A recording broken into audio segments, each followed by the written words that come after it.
ଆଜି ଆମେ ଶୁଣିବା ରାଜା ଯଯାତିଙ୍କ ବିଷୟରେ। ଚନ୍ଦ୍ରବଂଶରେ ଯଯାତି ନାମକ ଏକ ରାଜା ଥିଲେ। ତାଙ୍କର ପିତା ପୁଣ୍ୟାତ୍ମା ନହୁଷ ଆପଣା ପୁଣ୍ୟ ବଳରେ ଇନ୍ଦ୍ରପଦ ପାଇଥିଲେ। ପିତା ପୁତ୍ର ଦୁହେଁ ଅତୁଳ ଯଶର ଅଧିକାରୀ ଥିଲେ। ରାଜା ଯଯାତି ଯେପରି ପ୍ରତାପଶାଳୀ ସେହିପରି ସର୍ବଧର୍ମ ଗୁଣାନ୍ୱିତ ମହାତ୍ମା ମଧ୍ୟ ଥିଲେ। ସେ ସତ୍ୟ ଧର୍ମ ଓ ନୀତିର ନିଷ୍ଠାପର ସେବକ ହୋଇ ପ୍ରଜାପାଳନ କରୁଥିଲେ। ଦୁର୍ବାସୁ, ଦୁରାୟୁ, ଅନୁ, ପୁରୁ ଏବଂ ଯଦୁ ନାମକ ତାଙ୍କର 5 ମହାବଳୀ ଓ ଧର୍ମାତ୍ମା ପୁତ୍ର ଥିଲେ। ଏହି 5 ପୁତ୍ର ଅତି ଯଶସ୍ୱୀ ମଧ୍ୟ ଥିଲେ। ଦିନେ ମହର୍ଷି ନାରଦ ଇନ୍ଦ୍ରଙ୍କ ସହ ସାକ୍ଷାତ କରିବା ପାଇଁ ଇନ୍ଦ୍ର ଲୋକରେ ଯାଇ ପହଞ୍ଚିଲେ। ସୁରପତି ଦେବର୍ଷିଙ୍କର ଯଥୋଚିତ ସ୍ୱାଗତ ସତ୍କାର କରି ଆଗମନର ଉଦ୍ଦେଶ୍ୟ ଓ କୁଶଳ ପ୍ରଶ୍ନ କଲେ। ନାରଦ କିଞ୍ଚିତ ଦ୍ୱିଧା ସହ ଉତ୍ତର ଦେଲେ, ଦେବରାଜ, ଆପଣଙ୍କ ଶକ୍ତି ଓ ଶ୍ରଦ୍ଧାରେ ମୁଁ ଅତିଶୟ ପ୍ରୀତ। ଭୁଲକରେ ନହୁଷାତ୍ମକ ରାଜା ଯଯାତିଙ୍କ ଯଶ ଦେଖି ମୋ ମନରେ କେତେକ ଆଶଙ୍କା ଉପୁଜିବାରୁ ମୁଁ ଆପଣଙ୍କ କୁଶଳ ସମାଚାର ଜାଣିବା ଉଦ୍ଦେଶ୍ୟରେ ମୋ ଯାନର ଗତି ସ୍ୱର୍ଗପୁରୀ ଦିଗରେ ନିୟନ୍ତ୍ରିତ କଲି। ଇନ୍ଦ୍ର ଶଙ୍କିତ ହୋଇ ପ୍ରଶ୍ନ କଲେ, ଦେବର୍ଷି, ଇଏ ଯଯାତି ପୁଣି କେଉଁ ମହାତ୍ମା? ସେ କ'ଣ ପରମ ଜ୍ଞାନୀ, ଦାତା ଏବଂ ଭକ୍ତ ପୁରୁଷ? ସେ କ'ଣ ଶତ ଅଶ୍ୱମେଧ ଯଜ୍ଞର ପୁଣ୍ୟାଧିକାରୀ? ନାରଦ ସ୍ମିତ ହସି ଉତ୍ତର ଦେଲେ, ହଁ ଦେବରାଜ, ସେ ଏଇ ଗୁଣ ସବୁରେ ସନସ୍ୱୟଂ ସମ୍ପୂର୍ଣ୍ଣ। କେବଳ ଶତ ଅଶ୍ୱମେଧ ଯଜ୍ଞ ନୁହେଁ, ଶତ ଶବ ବାଜପେୟ ଯଜ୍ଞର ଅନୁଷ୍ଠାନ ମଧ୍ୟ ସେ କରିଛନ୍ତି। ପ୍ରକୃତ ପକ୍ଷେ ମହାରାଜ ଯଯାତି ତାଙ୍କ ପିତା ନହୁଷଙ୍କ ଅପେକ୍ଷା ମଧ୍ୟ ବହୁ ଗୁଣରେ ଶ୍ରେଷ୍ଠ।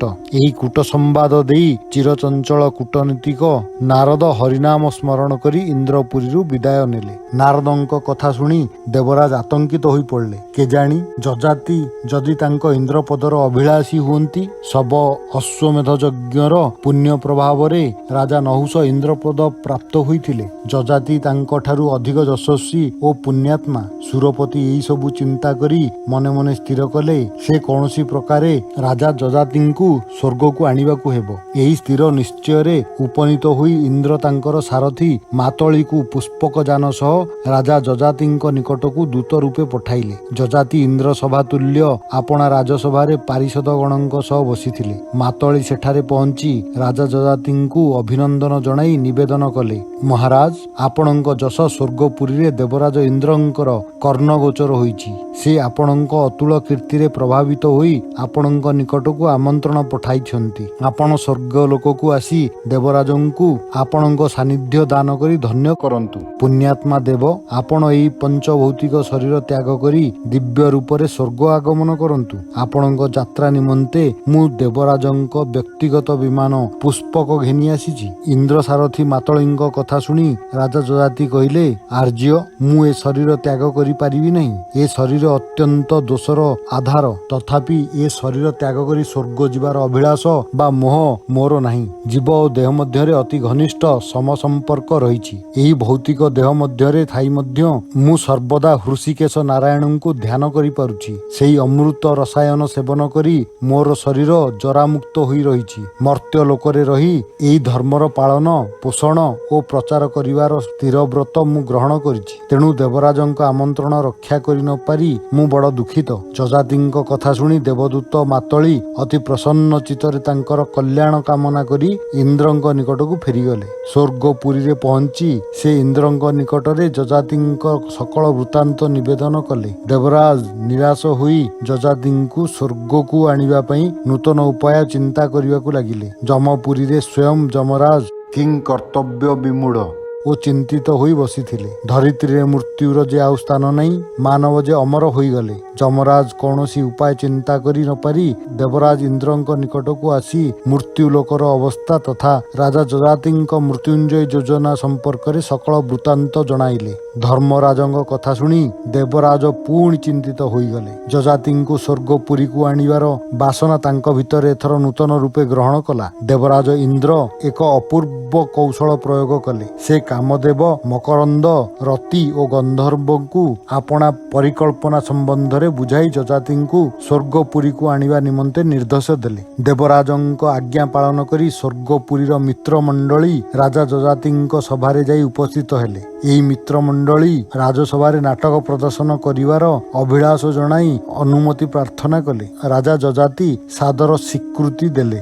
ବାମନ ଚରିତ ନାଟକର ଅତି ଚମତ୍କାର ଅଭିନୟ ଆରମ୍ଭ ହେଲା। ଅଭିନୟରେ ଜରା ଅପ୍ରତିମ ରୂପଲାବଣ୍ୟମୟୀ ନାରୀ ରୂପରେ ମଧୁର ସଙ୍ଗୀତ ପରିବେଷଣ କଲେ। ତାଙ୍କ ମନ ମୋହନକାରୀ ଗୀତ ବିଳାସ ଆଉ ମଧୁର ଆଳାପରେ ରାଜା ଯଯାତି ମୋହିତ ହୋଇଗଲେ। ତାଙ୍କର ଆଚାର ଓ ନିୟମ ନିଷ୍ଠା ପାଳନ ଶିଥିଳ ହୋଇଗଲା। ଦିନେ ଗୋଟିଏ ମାତ୍ର ସାମାନ୍ୟ ଦୋଷର ସୁଯୋଗ ପାଇ ଜରା ତାଙ୍କର ଅପବିତ୍ର ଶରୀରରେ ପ୍ରବେଶ କଲା। ଇତିମଧ୍ୟରେ ଏକଦା ମୃଗୟାତୁର ରାଜା ଯଯାତି ବନ ମଧ୍ୟରେ ବିଚରଣ କରୁ କରୁ ଅକସ୍ମାତ୍ ଏକ ଅପୂର୍ବ ସଙ୍ଗୀତ ଧ୍ୱନି ଶ୍ରବଣ କଲେ। ସେ ସଙ୍ଗୀତର ସ୍ୱର ଅନୁସରଣ କରି ଅଗ୍ରସର ହୋଇ ଦେଖିଲେ ଏକ ଅପୂର୍ବ ସୁନ୍ଦରୀ ନିର୍ଜନ ବନ ମଧ୍ୟରେ ସଙ୍ଗୀତର ଆଳାପ କରୁଛନ୍ତି। ସେଇ ରୂପସୀ ରତିକନ୍ୟା ଅଶ୍ରୁ ବିନ୍ଦୁମତୀ। ରାଜା ଜରାଗ୍ରସ୍ତ ହୋଇ ମଧ୍ୟ ସେହି ରୂପସୀକୁ ଆପଣା ପ୍ରେୟସୀ ରୂପେ ଗ୍ରହଣ କରିବାକୁ ସଂକଳ୍ପ କଲେ। କିନ୍ତୁ ଜରା ବିକଳ ଯଯାତିଙ୍କୁ ଅଶ୍ରୁ ବିନ୍ଦୁମତୀ ପତି ରୂପେ ଗ୍ରହଣ କରିବାକୁ ଅସ୍ୱୀକୃତ ହେଲେ। ତାଙ୍କର ସଖୀ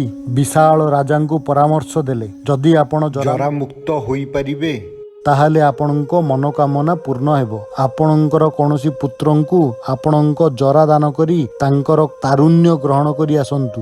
ରାଜା ଅତି ସତ୍ୱର ରାଜପ୍ରାସାଦକୁ ଫେରିଆସି 5 ପୁତ୍ରଙ୍କୁ ଡାକି ଆପଣା ଅଭିଳାଷ ବ୍ୟକ୍ତ କଲେ। ପିତାଙ୍କ କଥା ଶୁଣି ପୁତ୍ରଗଣ ବିସ୍ମୟରେ ନିର୍ବାକ ହୋଇଗଲେ। 4 ପୁତ୍ର ପିତାଙ୍କୁ ଏଭଳି ହୀନ ଅଭିଳାଷ ନିମନ୍ତେ ଧିକ୍କାର କଲେ ଏବଂ ତାଙ୍କ ଆଜ୍ଞା ପାଳନ କରିବାକୁ ନାସ୍ତି କରିଦେଲେ। କିନ୍ତୁ ପୁଣ୍ୟାତ୍ମା ପୁରୁ ପିତାଙ୍କୁ ସୁଖୀ କରିବା ପାଇଁ କହିଲେ, ପିତା, ଆପଣଙ୍କ ଜରା ଗ୍ରହଣ କରିବାକୁ ମୁଁ ପ୍ରସ୍ତୁତ ଅଛି। ଆପଣ ମୋର ତରୁଣାବସ୍ଥା ଗ୍ରହଣ କରି ମୋତେ ଧନ୍ୟ କରନ୍ତୁ।